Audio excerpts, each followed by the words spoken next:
Hi, this is Zak Mir with the Bulletin Board Heroes here at Vox Markets for Wednesday, the 19th of January. Starting off with 88 Energy, which is reviving itself at the moment.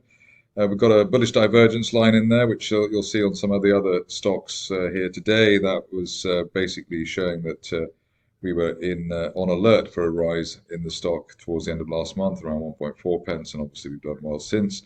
Current position is that we've got a break out of a V-shaped bull flag and above the initial January peak at 1.85 on an end of day close basis, we could hit the top of that broadening triangle from March as high as 3.5 pence, maybe as soon as the end of next month. Stop loss back below 1.5 is probably going to do the trick, which is the September resistance line breakout level. On to Ascent Resources, where I think this is the company which is looking to beat the Slovenian government, which obviously may or may not happen. But as far as the technicals are concerned here, we've got the rising divergence line here as well. So that's suggesting that there is momentum behind the latest bounce off the May support line. That's also at the floor of a broadening triangle heading towards 8 pence. Initially, we should at least get back up towards the 4.5 pence area, which is the July resistance line. So that's not wouldn't be too bad, but the big picture, maybe 2-3 months, something like that, up to 8 pence.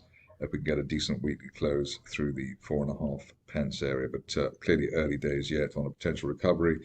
If you are cautious, maybe wait for an end of day close back above December support at around the 3.6 pence level. So a few parameters to look for there, but that rising divergence line looks quite healthy. On to Alba, which is I think not been treated well by the market. Not quite sure why that is, but at least it's being treated better now. We've had a bullish divergence line there from, I suppose, that support point there, middle of last month. So that was flagging that we could be set for a turnaround. But breaking that falling wedge from April and the 50-day moving average of 0.15 makes this situation look rather better. Initial target here up to 0.22. Which is the 200-day moving average and October resistance, best case scenario up to 0.32, which obviously would be one hell of a result given where we are at the moment. Only back below 0.14, really delaying the recovery argument at Alba at the moment. On to Arkle, which, if I can get the stock up, here we've got a situation where it's one of those sort of snapping trend line situations. Also a bear trap from below previous support there at 0.75 and above 0.75 and above the 50-day moving average and that broken September resistance line. We could see the shares head as high as 1.5 pence over the next couple of months. A weekly close above the 200-day moving average, just around the 0.8 pence level, would make it a rather more solid look for Arkle in the near term. Onto a stock which has been requested, and I think I've interviewed the company a couple of times before. Here we've got Bradda Head, which is just emerging from a bull flag, top of the flag there at 13.2 pence, so an end of day close, weekly close above that, and we could be heading towards what might seem slightly ambitious, a target there up towards that July resistance line projection around 18.5 pence. That could be seen as soon as the end of next month. Positives here, apart from that August resistance line break and the sideways shuffle, are the rising 50 and 200-day moving averages, which I describe as an ongoing golden cross situation. On to another oiler, which is getting itself off the ground, Europa Oil Gas. Here we've had a bear trap, a sort of minor bear, the smallest of the bear traps there from June support there around 1.1 pence. Just went back below that for a day last month and then pushed back up again, which is normally healthy. Gap through the 200-day moving average just earlier this month and another gap higher today. So loads of gaps, on-fill gaps tend to mean that there's a re-rate in place for a stock or a market, and for Europa, that could mean that we at least head up towards the 2.1 pence area, which is that resistance line there from back in March. Obviously, if we found the shares, you'd be hoping for a retest of that blink and you missed it March peak from last year. But 2 pence looks fairly well nailed on at the moment, especially while we're above the floor of the gap at 1.3 pence. Moving along to another resources play, Egdon Resources, and Here, a strange chart here. We've got the double bottom around the 1.2 pence level, but on the last rebound, unfilled gap at support, that tends to be a very strong signal. And that's strong enough for us to not only be looking towards retesting October resistance at 2.15 pence, but also the top of that rising trend channel from January last year, as high as 3 pence, maybe over the next month to 2 months, let's say. Only back below 1.4, the 50-day moving average area currently really delaying the upside scenario. Interesting that a lot of people guessed correctly that Helium 1 might have some good news last week. The current situation is that we're holding above the floor of the August gap there at 9.95 pence, and above that looking for the 200-day moving average at 13.5 over the next couple of weeks. The good news, the fresh good news, would come from an end-of-day close above the top of that August gap there, which was around 12.3 pence. We can get that this week, then the best case scenario target up to 20, which I suppose would be quite a surprise given the rather calamitous fall that we had back in August for the shares. And only really back, but well below 9 pence, really delaying the upside scenario at the moment. More quirky choice next, i-nexus Global. Here we've been bumping along the bottom for quite some time.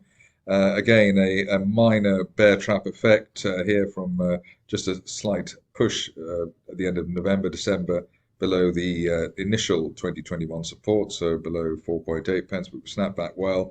Good sideways shuffle there at and above the 50-day moving average at 5.3 pence, and above that looking for 8 pence. At a September resistance line projection. And just to add to the excitement, there's a bullish divergence line there in the RSI window, which should provide further ongoing momentum. I've been quite a fan of Prospex Energy over the recent past, and I think I was calling the shares up to that resistance line there from back in February. We've basically the 6 pence area, so we're not far off there now. And at least while we're above the 4.5 pence level, looking for 6 on Prospex, if I can say the name of the company properly. Bigger picture, probably looking for much more, especially given the way the energy market is looking at the moment. So something like the line I'm about to draw now, which would be a line of resistance from back in 2019, maybe heading towards 7 or 8 pence. On a 2 to 3 month view, maybe even sooner, given that we've been rising quite vertically over the recent past. Quetzal has revitalized itself after the TAP Global deal, and again, another stock with a bullish divergence line, which has been in place basically since you could sort of identify it around 3.5 pence, 4 pence back in December. We also saw that the shares had bounced off that March support line, and that was the early call here, bear trap rebound. Current position is that we've had good consolidation above the rising 50-day moving average, and the longer we stay above that at 4.5 pence, the greater the chance of a 2 to 3 month target as high as the top of the broadening triangle from March up towards 11 pence for Q1 2022. Couple of stocks to go now. First one is, I suppose, underlining how the rising oil prices are focusing minds, even in the less popular oil and gas plays. So UOG at the start of the latest rally and was a bear trap gap reversal. So bear trap gap reversal from below September support at 2.4 pence. Above 2.4, we were looking for the 3 pence area at that August resistance line. The August resistance line, which has been broken now. And above the 50-day moving average, at least 2.5, looking for 4 pence. Which is an August resistance line projection. So above 2.5, looking for 4, especially if we get a decent close above the 3 pence area. So it looks like finally UOG's on its way. We did have a bullish divergence line here, which did predict the move for December, January quite successfully. So maybe technical fans can pat themselves on the back. Finishing off with Euro Metals, which had a great rally back in the summer, and obviously has had an even greater decline over the autumn and winter. What's interesting here, though, is that we had an unfilled gap off support, off the lows rather, sideways move, which tends to be very bullish in the sense that does suggest that the sellers are all finally out, and a break now of the 50-day moving average of 184, above 184, we could see the euro head back up towards the 200-day moving average of 280, maybe by the end of next month. So maybe a speculative one to look at the moment. That's it for me today. More updates tomorrow.